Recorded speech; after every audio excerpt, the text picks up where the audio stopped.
Salut tout le monde! Bienvenue dans ce nouveau guide où je vais vous montrer tout d'abord comment obtenir le mode Nature's Spirit.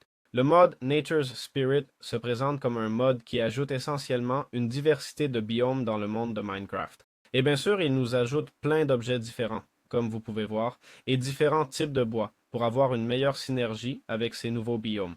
Alors, comment peut-on l'obtenir? D'abord, on va se rendre sur Nature's Spirit dans CurseForge. On ira dans Fichier, on sélectionnera Chargeur de mode, puis Forge, et dans Type de version, on choisira la version souhaitée. Évidemment, le logiciel peut aussi être celui qu'on préfère. Je vais vous montrer quelques images du mode pour que vous puissiez voir à quoi ça ressemble. Je crois que c'est sans shaders, d'accord? Donc, ah non, si, il y a bien des shaders, mais bon, comme vous pouvez le voir, nous avons des biomes assez cool et intéressants. Et voilà, je dois préciser qu'il dépend du TerraBlender, d'accord? On aura besoin du TerraBlender, ici pour Forge, mais si vous utilisez Quilt, ça marche aussi. Comme vous voyez, le mode compte 3 millions d'utilisateurs aujourd'hui, donc pas mal, et on va dans Mod Loaders, Forge et toute version. Ces mods, on les sauvegarde avec Windows Player, tapez AppData, allez dans Roaming, Minecraft et le dossier mods. C'est ici qu'on va placer ce mod, d'accord? Pas de problème, c'est aussi simple que ça. Aujourd'hui, combien allons-nous découvrir de villages de Nature Spirit? Ce mode, en plus des différents biomes qu'il ajoute, nous offre aussi de nouvelles structures qui sont les villages, d'accord? Alors je vais vous les montrer toutes un peu pour que vous puissiez les identifier. Tout d'abord, voici le village d'Adobe, une structure très différente de ce qu'on voit habituellement dans Minecraft. Et sans aucun doute, un village beaucoup mieux conçu, franchement. Regardez comme ce biome du Grand Canyon est magnifique. Rien à voir avec ce qu'on trouve dans Minecraft. Et la déco change complètement, tout est différent, tout change vraiment, ça a tellement plus de personnalité. Et ici, on a un aperçu de toutes les structures, voyons ça en mode spectateur. On voit qu'il y a aussi des coffres qui ont probablement l'apparence normale d'un village. Mais ici, nous aurions la première pyramide avec une pièce principale qui est celle-ci, celle du clerc, d'accord? C'est donc l'église. On a un coin forge ici, d'accord? Je comprends que c'est la salle du forgeron, ça ressemble à ça. Voyons voir. Bon, ce n'est pas très reconnaissable en fait, mais c'est là. Allez, passons au suivant. Et nous y voilà, on voit aussi les biomes que le mode nous apporte. Et ils sont nombreux. Le suivant est le village des coconuts, d'accord? Comme vous voyez encore, un biome complètement différent, d'accord? Il se génère lentement là-bas avec cette zone de plage. Ce qui manque à Minecraft, c'est une bonne rénovation comme celle-ci pour les plages. Regardez comment tout change, c'est impressionnant. Vous voyez comme tout change, on dirait un autre monde, et on a juste ajouté un mode, c'est tout. L'apparence reste la même. On voit que les noix de coco sont débloquées car il y a des cocotiers. On a des potions ici, il est écrit qu'il y a de l'eau, des boutiques, et les villages de cyprès qui utilisent des dalles de granit, d'accord? Et aussi des mélanges de pierres, comme on peut voir, et du grès. C'est aussi une structure complètement différente qu'on trouve dans ce type de biome. Franchement, on dirait même pas qu'on joue à Minecraft, ça ressemble littéralement à un autre jeu. Je pense que c'est, ah, regarde, la zone de cartographie. Il y a plein de structures différentes et je parle des structures à l'intérieur même du village. Dans le mode lui-même, il n'y a que 4 structures distinctes qui sont les villages en soi. Ça doit être la table de forge, effectivement, d'accord? Je dois dire qu'il y a peu de structures, mais tout est tellement bien détaillé qu'on n'a pas besoin d'en demander plus. Et ça, qu'est-ce que ça peut être? L'entrée des... Waouh, quelle lumière, non? Oh là, quelle lumière, quelle lumière. Ça doit être l'entrée du village, non? La voici. Et maintenant, allons à Wisteria, que j'ai trouvé à 13 000 blocs, d'accord? Le village de Wisteria, c'est-à-dire ce village est probablement très rare et vous ne le trouverez pas. C'est... Bon, c'est un sacré village, c'est quoi ça? C'est une ville. Quelles structures immenses. On trouve les forêts de glycine, d'accord? Et rien à voir avec ce qu'on a vu. Regarde, regarde, regarde. C'est ah bon, c'est la salle du forgeron. Les skins changent aussi. Ceux des villageois, c'est important à mentionner. Et c'est comme une ville bien plus abandonnée, non, que les autres. Je vais casser, désolé. Mais regardez quel bâtiment et tout. Oui, oui, c'est vrai que j'aime pas trop cette génération ici. Mais bon, donc voilà. C'est la dernière villa que le mode nous ajoute. Très bien. Comment obtenir des ressources du Nature Spirit? Le Nature Spirit ajoute beaucoup, eh bien, beaucoup d'éléments différents, d'accord? Évidemment, on pourrait parler, passer un par un et expliquer ce que fait chaque élément, mais il n'y a pas vraiment de grandes utilités, d'accord?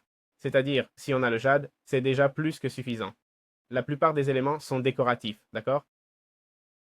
Il y a cette craie, créée à partir de craie blanche, et la poudre de craie s'obtient en cassant la craie. Il n'y a pas grand-chose d'autre, d'accord? Regardons aussi un peu les éléments. Par exemple, il y a les cocotiers, d'accord? Qu'on trouve sur la plage, et les noix de coco, eh bien, on les casse et on les mange, d'accord? Ensuite, on a les oliviers qui peuvent apparaître cachés dans le cedar thicket, d'accord? Dans le biome du cedar thicket qu'on trouve à 3000 blocs. Et en gros, là, ce qui se passe, c'est que des raisins poussent, d'accord? Je vais prendre une olive et la faire pousser pour que vous puissiez voir, d'accord? Vous la plantez et on va simplement la faire pousser, voir si ça marche. Bon, évidemment, je n'ai pas réussi à en trouver. Franchement, je ne sais pas si dans ce biome, je n'ai pas eu de chance, mais en gros, l'arbre devrait ressembler à ça, je suppose, d'accord? Je suppose que ce serait quelque chose comme ça, avec ce bois d'olivier et tout. Ensuite, il y a aussi beaucoup de blocs de bois, d'accord? Si je cherche wood maintenant, vous allez voir qu'il existe plein de nouveaux types, d'accord? À partir de tous ces bois ici, bois d'érable, bois de cyprès, bois d'olivier. Donc, on a un tas d'arbres différents qui ajoutent aussi une grande variété d'objets et, en règle générale, si vous voulez obtenir un matériau ou une ressource comme du bois, des plantes ou de la nourriture, il faut localiser le biome où cet arbre ou cette végétation apparaît et le collecter là-bas, d'accord?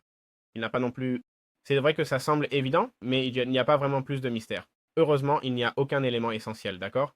C'est-à-dire qu'il n'y a pas d'objet super important dont vous auriez absolument besoin.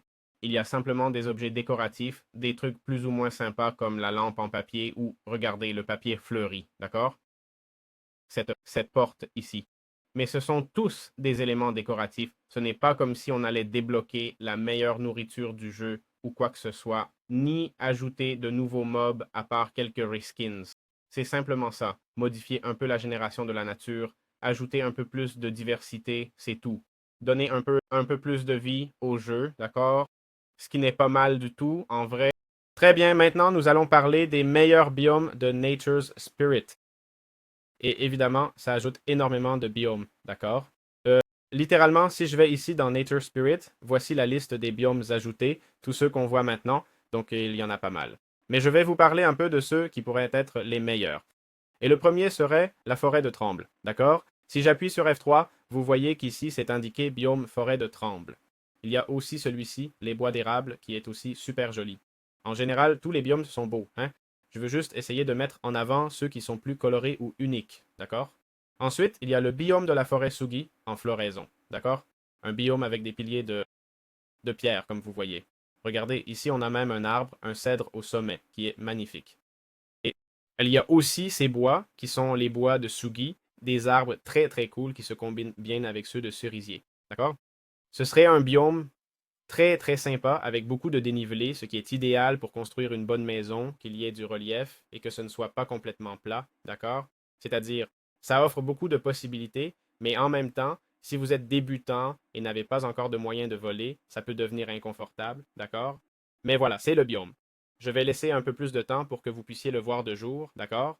Donc, il se présente comme ça de jour, plutôt cool. Nous avons maintenant le biome des zones humides de bambou, d'accord? Dans ce cas, regardez, il se génère là, c'est ce biome ici, d'accord? Si j'appuie sur F3, ici ça indique où ça change, non? Tropical Shores, c'est ici, d'accord? Et Bamboo Wetlands, c'est quand je pointe vers le bambou, littéralement. Voilà, Bamboo Wetlands, d'accord? Ces rivages tropicaux sont aussi très beaux, les biomes de plage sont super cool, d'accord? Maintenant, on verrait celui de marche. Mais bon, ce sont ces zones de bambou. Comme vous voyez, il m'a généré juste un mini biome, non? Je vais essayer d'en trouver un plus complet. C'est un biome marécageux complet, d'accord? C'est-à-dire, on voit que ça, biome de marche, un vrai désastre, hein? Oui, si vous mettez ce biome est... Allons-y. Voilà, c'est plutôt le biome des terres humides de bambou. OK? Le voici. Bambou avec des zones comme, eh bien, des nénuphars, d'accord? Et plus joli. On a même une jungle à côté avec cette teinte bleutée très, très intéressante, OK? Et c'est autre chose, d'accord? C'est différent. Regardez combien de forêts, combien de forêts et tout. Ça doit être un autre biome. C'est le biome de... C'est la forêt de Sugi. Regarde, celle qu'on disait être si cool, OK? Ici, ils se sont mélangés, mais voilà. Le prochain biome sera la forêt de séquoia, d'accord? Théoriquement, le voilà. C'est celui-ci. Ce sont ces arbres ici, comme vous pouvez voir. Selon où je pointe, ceci est la forêt de sapins, d'accord? Et ça, c'est déjà la forêt de séquoia. Évidemment, Nature's Spirit localise les biomes par sous-biomes. C'est pourquoi on voit souvent des mini-biomes interconnectés. Ça change aussi la forme de génération, d'après ce que je comprends, ok? Mais regarde, ici on aurait la forêt de séquoias enneigée, d'accord? C'est-à-dire un biome déjà généré assez grand, ok? Vu d'en haut, c'est plutôt cool, mais d'en bas, ça ressemble à ça. C'est incroyable. C'est vraiment impressionnant, franchement. Donc voilà, vous l'avez ici. En plus, on manipule des altitudes très élevées. Je suis maintenant à 130 et quelques. OK? C'est vraiment incroyable parce que si vous générez quelque chose ici et qu'on libère toute cette distance, vous aurez une vue complète de tous les biomes générés. Moi, malheureusement, j'ai un PC assez ancien et je ne peux pas prévisualiser davantage, n'est-ce pas? Mais c'est vraiment impressionnant. Bien sûr, il y a beaucoup d'autres beaux biomes. Je ne dis pas qu'un est meilleur que l'autre. Enfin, voilà ce qu'on a. J'espère que ça vous a plu. On se retrouve dans les prochaines vidéos. Jetez un œil à la description où vous trouverez le cours d'intelligence artificielle. À la prochaine.